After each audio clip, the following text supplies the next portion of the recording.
আমরা সবাই ভাবি যে না, ভগবান তো আমাকে রক্ষা করবে। আরে ভগবান তখনই আপনাকে রক্ষা করবে যখন আপনি নিজেকে রক্ষা করতে পারবেন। যে নিজেকেই রক্ষা করতে পারে না, ভগবান তাকে সহযোগিতা করে না। আমরা দেখি যে ভগবান শ্রী রামচন্দ্র এসেছিলেন ত্রেতা যুগে। তিনি মানুষকে খুব সুন্দরভাবে বোঝালেন, মানুষ কিছুদিনের জন্য বুঝলেন, আবার তারা ঘুমিয়ে গেলেন। ভগবান শ্রীকৃষ্ণ আসলেন, মহাভারতের যুদ্ধ সংকলিত করলেন।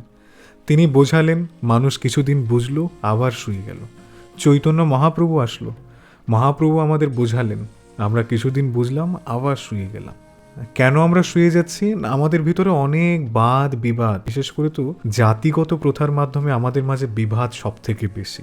অস্পৃশ্যতা, এ ব্রাহ্মণ, এ কায়স্থ, বৈশ্য, শূদ্র, এই যে ডিভাইডেড হয়, এটাই হচ্ছে আমাদের সব থেকে বড় উইক বা দুর্বল পয়েন্ট। যেদিন আমরা ভাবতে পারবো আমরা সকলেই এক পরমাত্মার সন্তান, আমাদের মাঝে কোনো জাত বিভেদ নেই, আমাদের ইউনিটি খুব স্ট্রং থাকবে, সেদিন আমাদের হারানো অন্য জাতির পক্ষে সেটা খুব কষ্টসাধ্য হয়ে যাবে তাদের পক্ষে।